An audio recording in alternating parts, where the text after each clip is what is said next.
Welcome to another episode of Monét's Beautiful Mind. This time we step into the world of bold and beautiful, a Carib network experience celebrating Caribbean women powerhouses during Women's History Month 2026.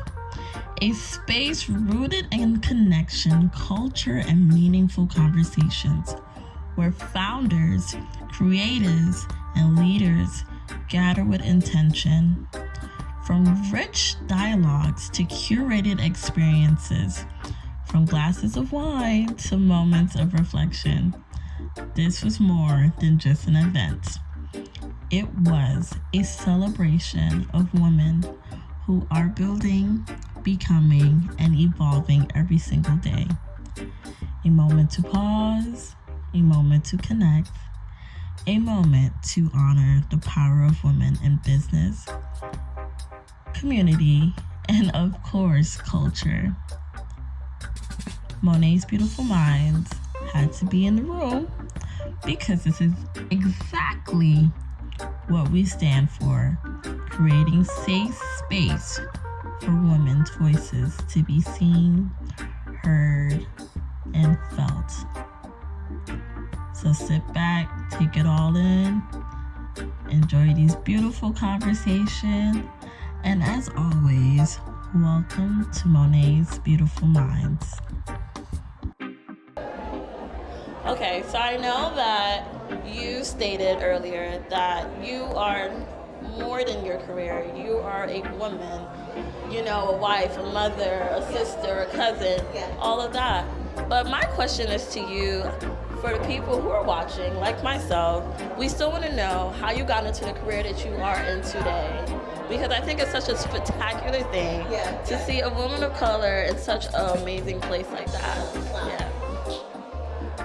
So I started my schooling. I did a first degree in psychology and a minor in law. And then I did my postgrad in psychology.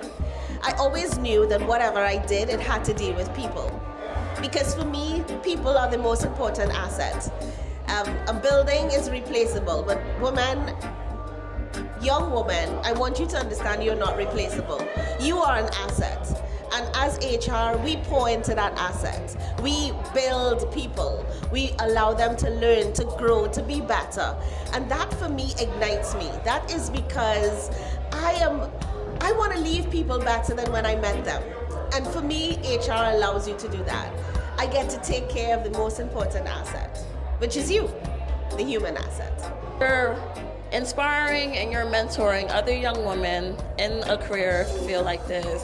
Has there been any mistakes that you ever look back on and you're like, I could have done that better? You ever felt like this was the end all be all of your career? That's such a great question. I want to tell you that what you see is someone who has failed so many times. But you know what? When I fail forward. So when I get up, I'm steps ahead. And it's important that as women, we talk about our failures. Because sometimes you look at someone and you think, oh my God, they're perfect. The one perfect person died 2,000 years ago, right? We're all imperfect. I use emotions as the forefront of making contact or making a decision. But I've found out in my latter days that facts and data are not emotions. So one of the things as a leader is that you can't make emotional decisions. You can get emotional, but don't let the emotions be at the forefront of decision making. And that has been an error that I've made, but thankfully, I'm here to talk about it. I don't make emotional decisions anymore. I make decisions based on facts and data. And one thing that I've learned being in the boardroom, if I don't know, put my hand up. One of the most courageous things you could do as a person is ask for help or say you don't know. Because what's going to happen on the other side of that? You're going to know. You're going to learn. You're going to be better. So for me, I have learned those two things. Don't use emotions and ask a question. There are no stupid questions because you get an opportunity to be better. I love that. I do want to make a statement because I learned something myself, and I am going to, with this platform, I always want to be as relatable and always want to put myself in a seat that other girls who are probably feeling feeling this moment or feeling a thing can also relate with me or you. So sometimes I am a person that is scared of failure. And I feel like when it comes to failure, I be in moments that I feel like it's the end of the world. Luckily, I have a Caribbean mother who's from Trinidad who tells me, wake up, wake up, wake up. And I appreciate that. And I think that being from a Caribbean background, it's shaped me as a person because of the type of person my mother is, the type of person my father is, and I'm so grateful for that. So thank you, I appreciate that. So I guess for me saying that, what does being a Caribbean woman mean to you? How has that shaped you to be the person that you are? Because you say you just came 4 years ago, and I know you're probably like, what? These Americans are a little different from what I'm used to back home, whether good or however.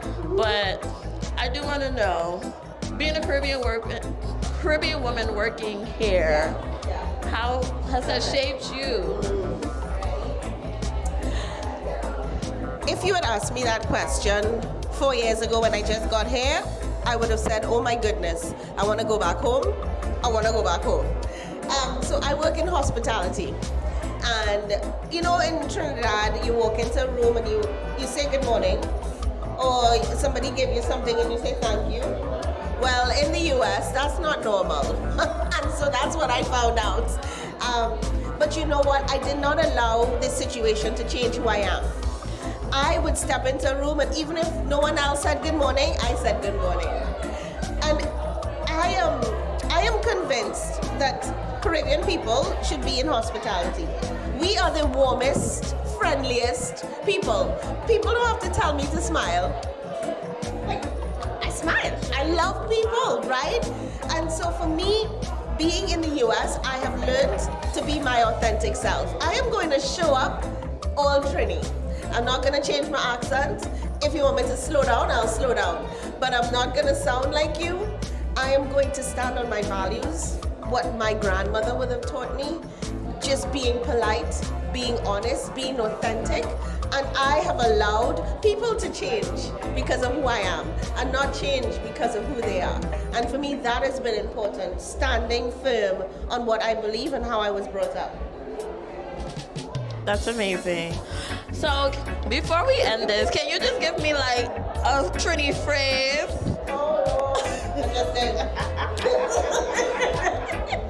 Listen, there's so many. Give me that thing. I don't know now. I remember I was talking to my girlfriend and she said the thing not tinging. But I knew what she said. The phone was not charging, but she said the thing not tinging. Listen, we will use ting in anything. And it's a thing. But yeah, I love my Trini roots. I think we are so beautiful, so authentic, and we stand out. Like people will walk up to me and say something's different about you, other than me being a woman of God. But we have a light. So let your light not dim. Continue to shine. Continue to step into your purpose. We are supposed to be here. Don't let anyone make you feel that you're not supposed to be here. Because you know why? God knew you would be here. So, yeah. Thank you. Well, can I give you a hug? Of course. So how long have you been doing fashion for and designing? I've been designing for a total of 15 years. Most of those 15 years have been both graphic design and fashion design. I've been doing costume design, like carnival costume design for 10 years. And the author is the newest addition to the team. So I've written a self-care journal for Caribbean women. So yes, that is why I'm here. I love that. Yes. Well, I recently got to experience my first adult carnival this past year. I played with paparazzi. I was not prepared for that at all. You know, being a part of the Caribbean events in New York is really a joke to Trinidad events. A little bit of what I experienced for Trinidad Carnival. I decided to go really last minute with my friend. My mother said we have to plan in advance, but of course, I'm just thinking we're just gonna book the ticket whenever. Ticket was expensive, and at this point, I already had one way to go, but I had no way to come back. So my mother informed me, if you go to Trinidad without a ticket to return, they will send your butt going back. Yeah. So me and my friend was scrambling looking for the tickets, whatever. We get there, again, we're not prepared. And no one told me I was not gonna be able to sleep. I wanted to take naps, but there's no time to take a nap. When they said that we have to leave the house at 2 in the morning for a party that's not ending till 10 o'clock the next day, I thought I could handle it, but that was a lie. However, you know, Monday Carnival and Tuesday Carnival came. I was good for Monday, but Tuesday the sun was hot. The costume was, you know, but I say that to say I had a really great time, for sure. So with that little backstory, how long have you been designing costumes for, and where can we find more about your work and all of that? So I've been designing for Lost Tribe. I don't know if you've heard of Lost Tribe. Yeah. Yes, for the last 10 years. So that is where you can find me if you're looking for costume things. Lost Tribe does costumes that don't involve feathers. So that's our specialty. We do modern costumes with a traditional take, and we never use feathers. So if you're ever interested in that kind of vibe, you know where to find us. So I wanted to play with Lost Tribe, and my friend and I were really, really sad that we did not get to play with you guys. However, I will be playing with you guys hopefully in the next year to come or so with better planning. Yeah. So early, you got to start from like 2 years before.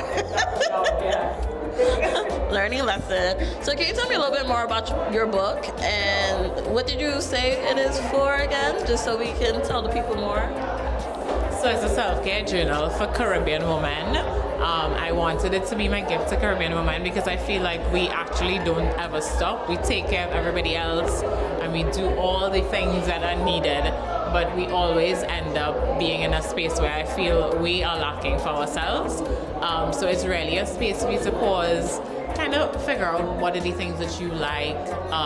It's also a lot about positive self-talk, because I feel like we operate in a space where we're literally just putting one foot in front of the other, but not actually taking care of ourselves as well. So that was my main goal, to have somewhere, to have space for Caribbean women specifically, because I'm a Caribbean woman, to be able to rest, relax, and figure out what helps us to do so. And where can we find your book? But today it's here. It's on sale here. It's not quite on Amazon yet, but it will be soon. My other question would be is how are you enjoying your experience here in New York? Or are you accustomed coming here all the time? Okay, so what is one thing as a Caribbean woman you like to do here?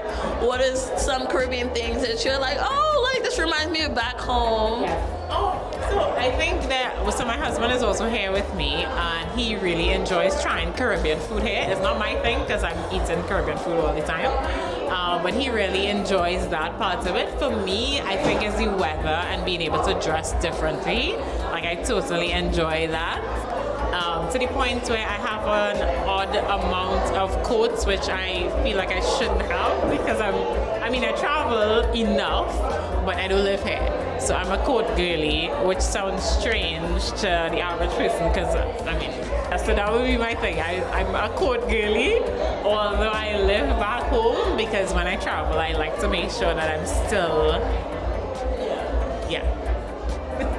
It sounds a little strange to me because living here, we are ready to get rid of the coats. Every day for the past few days. We're in March now. I'm not the only one. We will check the weather every morning and with hopes to see that the temperature is going up. For some reason it hasn't been. I think I saw snow and it's supposed to be spring. So yes, to hear that you like coats, it's a little bit, but I understand. about to say that, given that, you know, it's a fashion thing, you get to be different, you get to express yourself, you know, because back home, it's warm. So where are you going with a coat and Uggs, you know? So yeah. What is like one of your biggest fashion statements that you ever created, and what was like one accomplishment you ever felt while doing fashion? I think for me, one of my biggest fashion statements would always be my costumes every year. And so that is the thing that happens once a year. I also have a fashion brand. This dress is one of my designs. But I feel like because I've been doing that so long, I don't really necessarily have moments there. But I do have moments when I see the costume on Carnival Tuesday and 400 people are in it, you know? That's always my one moment where I'm like, yeah, this is what I'm supposed to be doing. That's amazing. Well, you know, although I wasn't prepared for Carnival this year, I still had an amazing time. So please, you're gonna be seeing me next year. So hopefully you're gonna see me in Lost Tribe. So thank you so much for sitting here. Of course. Thank you.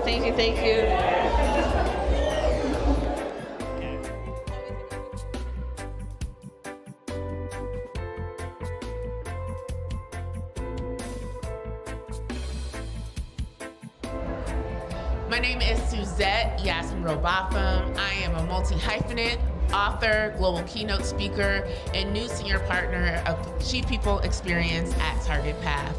One fun fact about me is I can fall asleep absolutely anywhere at any time. Thank you for sitting down and having some chat with me. I really, really do appreciate it. My question, what I am really intrigued to know about, given that we are at an event that represents Caribbean women of high established places, how does it feel to be a Caribbean woman in your career? Has that shaped you to be the person that you are today? Wow, so I love that question because I think, especially with where we are at in terms of the future of work, identity very much plays into how we not only perceive ourselves, but also how we perform. And I will say, you know, unapologetically a first generation Jamaican child. So both of my parents hail from Clarendon, Jamaica. And I will say the thing that translates not only through my bloodline, but just as core to who I am is one, just a deep sense of community first, right? And bringing people along the journey. You know, both of my parents were the first people in their families to come to the United States of America, and creating access and opportunity is not something I learned outside the home. It's the way that I was raised. And so definitely community through that. I would say just a commitment to doing my best and being on top of my stuff. I will say multiple jobs, which is why I'm a multi-hyphenate, right? But just a commitment to excelling in all that I do. And, you know, Jamaica's the island in the sun, and so I think we forget that also then translates to rest. And so being a better steward of my energy through rest and enjoyment and full enjoyment. Pinpoint on a lot. Yeah. Which I think is really amazing. But, you know, I always want to know who the person was before you became all of these amazing accolades that you are today. So, you know, what are some things that you learned from your past? What are some things that you were doing that you're like, I never would have seen myself here today as the woman that I am? I'd love to learn more about that, and I'm sure everybody else would too. So I love that because my book is actually called Beyond Titles. And it's built around the premise of who are you when there are no titles around. So how do you actually really re-anchor in your values, your purpose, your passion? And so when I think about my own journey, it's very circuitous. So, you know, as a first gen and a Caribbean child, I thought I was going to be a doctor. And, you know, I wanted to be an OBGYN, and you know, that was my path, what I prepared myself for up until my first year of college at the University of Florida. And nobody told me, again, then as a first generation college student in America, that, you know, the University of Florida weeds you out with those beginner sciences. And so found myself on a course and a path where I ended up in a human resource development major. And even after I graduated from college, I was like, okay, you know, what I've learned about organizations and community work through that major was that policy, right, was the thing that ultimately we needed to change in order to change lives. And so I went to policy school right out of undergrad. So I thought I was going to be a policy wonk. My second year of grad school, I ended up working in the office of the chief of staff at Atlanta Public Schools as a research assistant. And I met my very first professional mentor, Dr. Janice Monk-Rudin. And on my first day of work, she said, I didn't bring you into this school district to stay here forever. It's very easy, especially at that level in a district, to become a career employee there. And she's like, no, like, you're not a lifer. I brought you in because I see your talent, I see your ability. I want to help groom and give you access to the best leadership development that this district has to offer, and you will go on and do something else. For me, that level of commitment to me at 23 really like transformed my perspective on not only leadership but mentorship. And so at 23, I am sitting in the same trainings as associate superintendents. I'm sitting in, you know, learning at that time, Atlanta Public Schools was building out their PMO, so their project management office, sitting next to the chief strategy officer, learning principles of strategy, getting to engage with all levels of leadership. And so I've had this beautiful journey that I have to say it's because people have seen and have believed in my talent and have opened doors for me. So I would have thought I'd been in education forever. I left Atlanta Public Schools in 2007, both because I went to Teach for America to work on the business side, and my mentor was retiring. And so I was on the human capital side of education reform for almost 10 years, and then in 2015 got recruited to Google. So I spent the last 10 years in tech. And why I tell the story in this way is my kind of core skill set and belief is constant learning, a willingness to be curious and to be open, but then also to like honing my skills has been really what has been transformative for me in my leadership journey. So you believe in investing in the younger as someone did for you. Yeah. So that's really amazing. And I want to say thank you for that, because for me, I'm in a space that I have mentors, probably indirectly or directly. And I always like to use my platform as a way that people can relate. Something that I would say that I'm also facing as a challenge is feeling stuck, stagnant.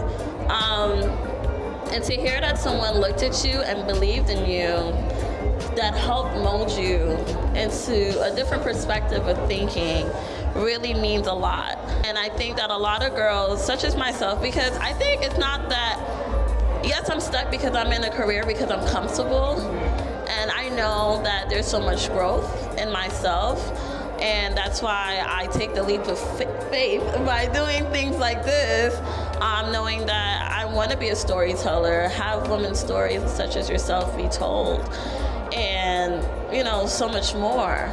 And I'm grateful for the people that has pushed me, continue to push me. Do you feel as if you did not have the direction from that mentor of yours?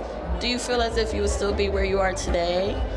Or do you think that you saw it in yourself in that moment, that you deserved more and that you're going to be more?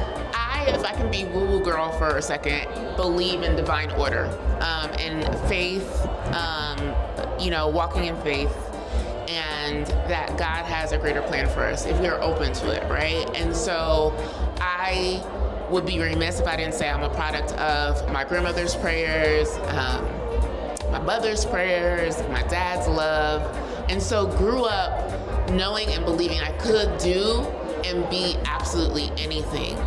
And being anything that is not necessarily linked to a title, right? I think ultimately my success comes from, one, like people creating access and supporting and me leaning into developing my skill set. But absolutely, right? At 23 years old, most people don't have access to the level of leadership development that I had, right? And a leader that was committed to making sure I had access to it at that time. what I will say is, and I tell people this all the time, so I've been in a lot of future of work conversations lately, and I think that the future of work conversations have focused way too much on the technology and not enough on the human side of, Gen Z is the most exciting generation to me coming up in the workforce. And so I think with determination, and because information is so much more readily accessible, my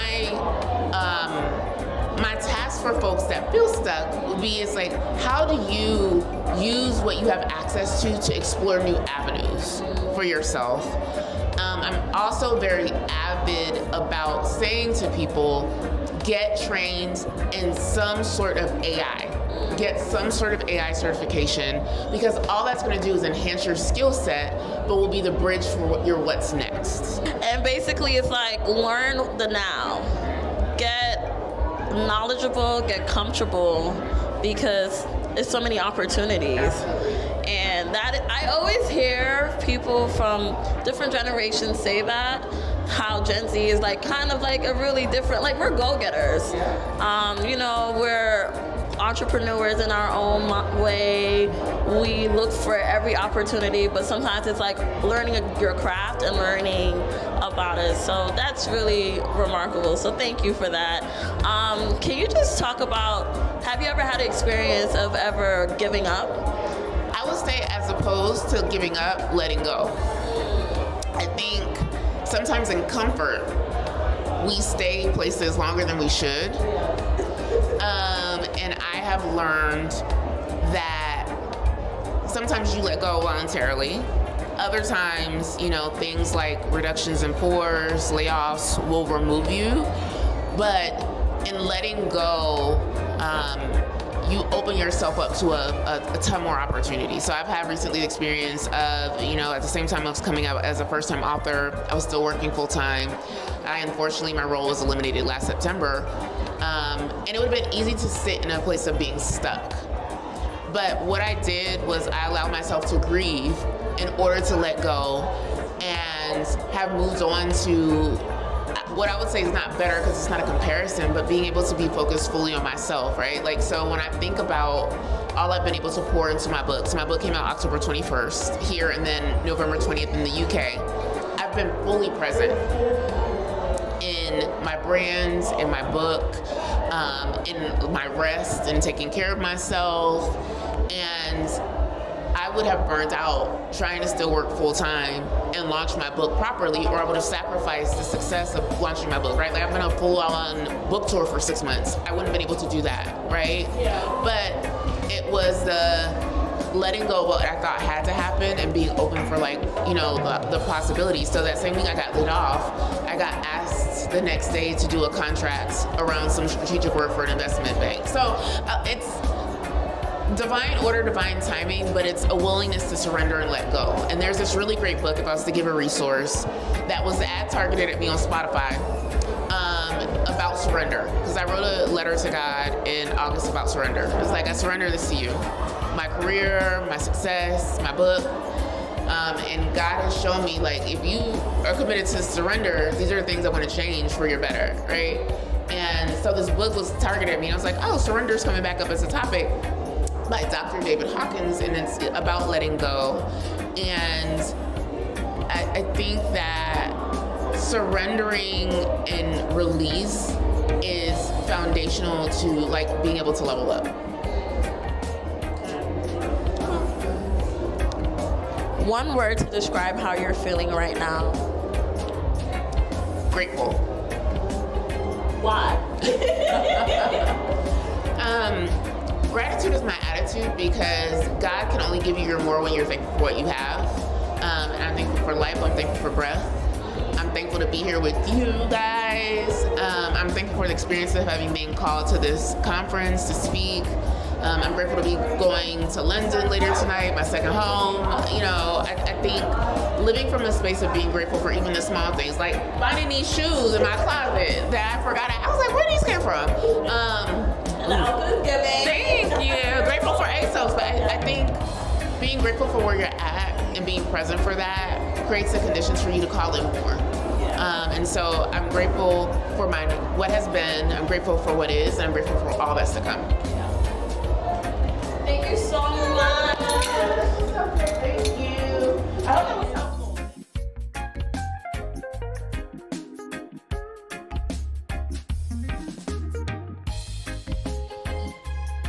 What is your motto for life? I have so many. I'm gonna share two that I'm using in this season. One is do what you said you were gonna do. Sometimes like we're waiting for like new ideas and like you just need to do what you said you were gonna do. You said you were gonna write once a day. You said you were gonna start posting content. You said you were gonna start drawing more. Do what you said you were gonna do 6 months ago, a year ago. Like sometimes you have to go back to those dreams that you've forgotten about and just focus on being consistent.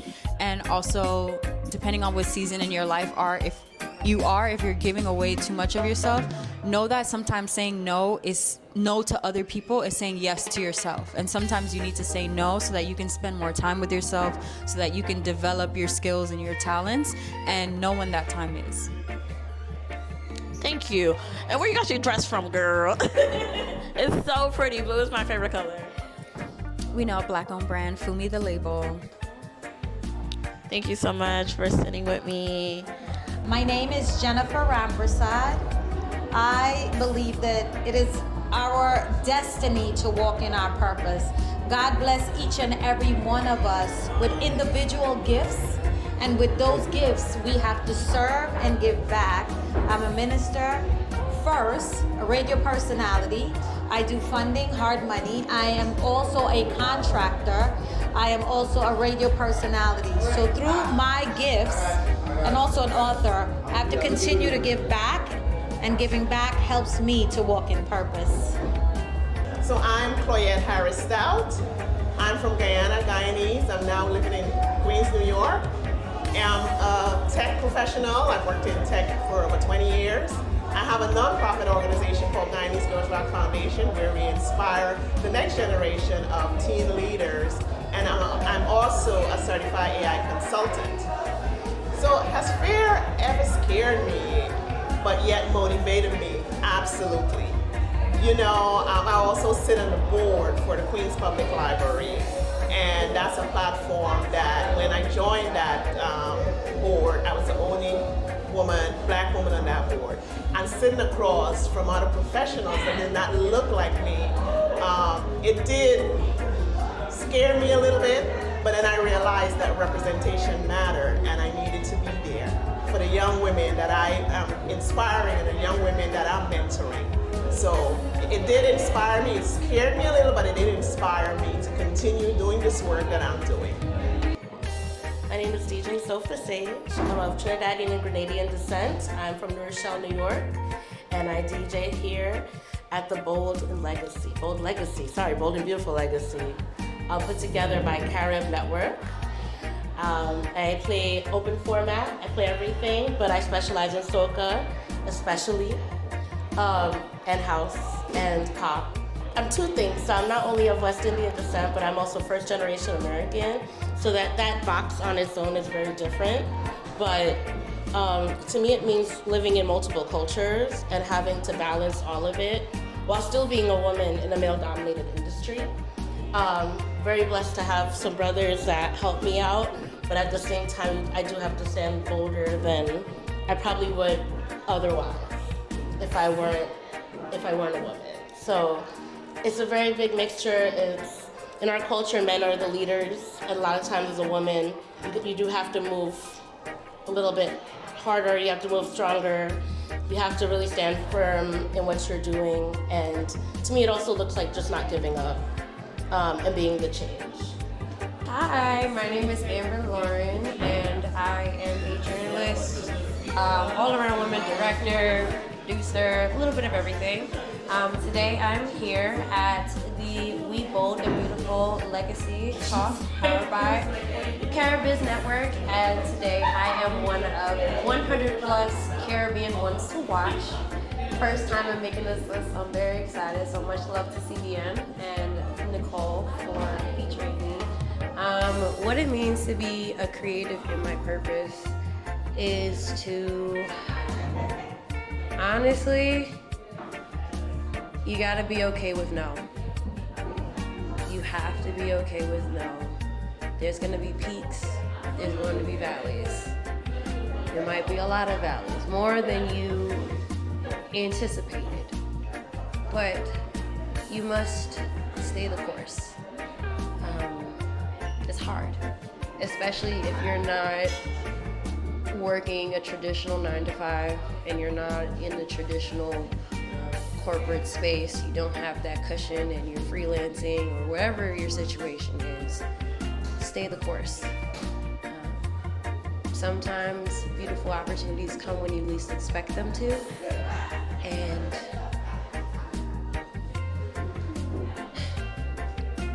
stay the course. Hi, I'm Lexi Chow. I'm the founder and CEO of Coda Network, which stands for Caribbean On Demand All in One Place.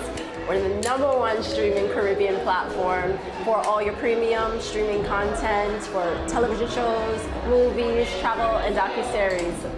Download Coda. It's free on all app stores. Thank you so much for sitting with me today. I truly appreciate it. So, I heard you're Jamaican. I really love that. So my mother's from Trinidad and Tobago and my father's from St. Vincent and the Grenadines. So I have a little Caribbean background myself.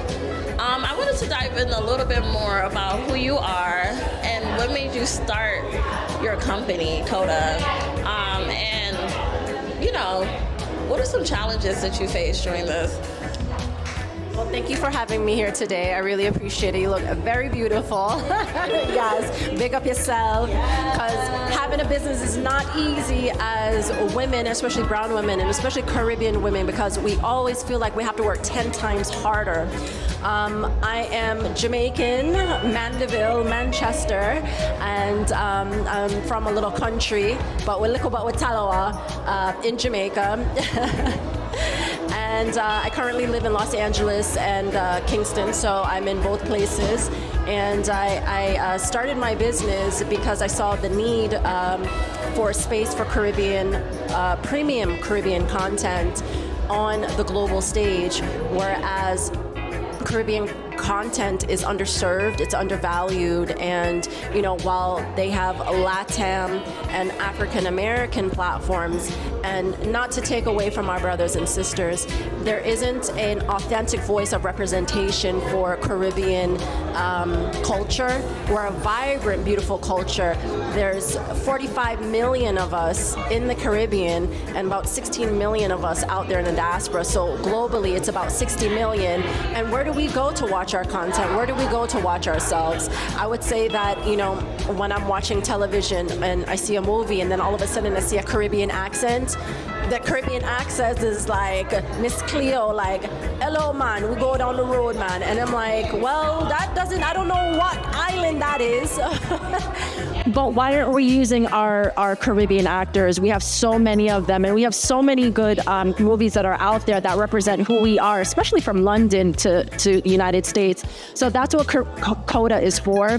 It's to distribute, to amplify our voices, our content, whether it be television shows, movies, music videos, live pay-per-views, and those live pay-per-views can be seen globally. We're in 178 countries, and what's really beautiful about it is that we're owning our narrative.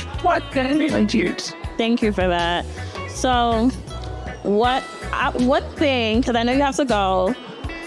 In this moment, what defines you as a Caribbean woman? What defines me as a Caribbean woman is I'm unapologetic.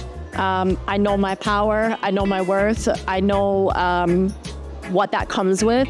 With power comes great responsibility, and it's your responsibility to lead people into being the best versions of themselves, whether that's working within a company like myself or amplifying people to find that power in their voice to create, and especially with Caribbean content, because it's no easy feat. There's no funding, there is not a lot of support, there's not a lot of training, and we have to give back and we have to help. So I think what defines me is giving back to my community and leadership and owning your power and knowing what your digital blueprint or your blueprint and footprint for the world and generations to come will be. Awesome. One more question. I want to dive a little bit more into the Caribbean story of you. Can you just give us like one memory of a little girl experience that you had from the Caribbean, or a moment in the Caribbean that you remember? Let's bring it back to the roots. Bring it back to the roots. My grandfather did take out him slipper and him said, "You are the ringleader. You are the ringleader. I'm gonna sit down and eat the liver." And that's why I do not eat liver to this day, because my grandfather was gonna stick the slipper in my mouth. Yeah, he didn't play. So yeah, that's one of my fondest memories. Yeah. Thank you. I love it. Well, it was a pleasure meeting you, and definitely I'll stay connected. Thank you. We're ready to stay connected. Can I? Hi, I'm Dr. Nicole Grimes, and I'm the CEO and founder of Carib Biz Network, affectionately known as CBN. I want to say thank you for creating a space like this for women from Caribbean backgrounds and being a Caribbean woman to come and network. I really, really appreciate it. I wish that we have more spaces like this. What inspired you to do this today and create such a dynamic such as this? I think the inspiration was actually really easy. Like, people like yourself, I just know so many incredibly talented Caribbean women, Caribbean people, and I was just like, I want everyone to know who they are, and I want to build a room so that everybody can come and know who they are. I think that the Caribbean there's no shortage of talent and creativity and excellence, but we struggle with access. Right? We struggle with access to opportunity, to education, to funding, to build things and to build our dreams. And so I just wanted to build space for people to have more access so they can, do some great things. Thank you. Okay, so you are Trini.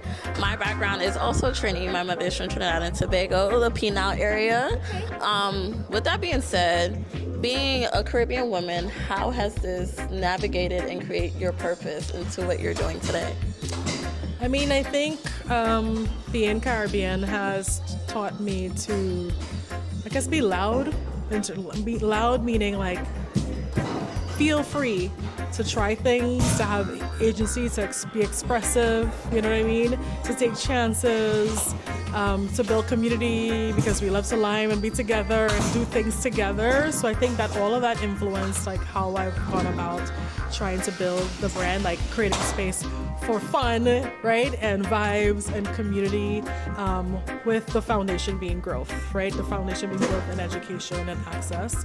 But I think the spirit, perhaps you saw some of that today, right? Like the spirit and the energy, right? We could take a little wine, we could do a little dance, have fun with each other, but and there's nothing wrong with that, right? While we're in a space engaging in figuring out how to scale and grow. Awesome. Okay, are you going to be doing another event like this anytime soon? We do events constantly at CBN. They're virtual programming, and we also have in-person programming. So this is our third year of a signature Women's History Month event in New York City.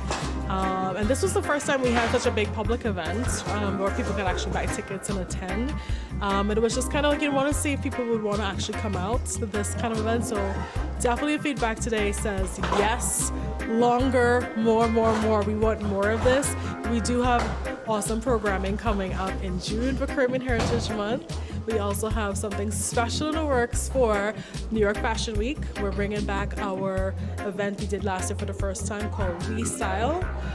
So stay tuned for more information about that. I'm so excited for that. Okay, so can you just give me one motto that motivates you in life? A motto, a quote, a mantra?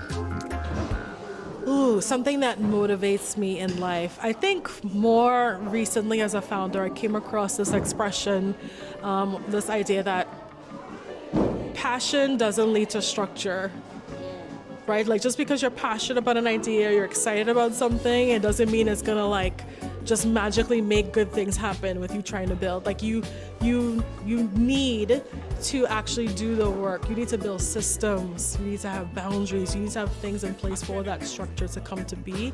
So I think that that's really, really motivating me to remember, like, it's great to unite people or have people feel connected to this idea of like, yeah, we're talented and we could do more and we're showing up in the world, right? Like really strongly.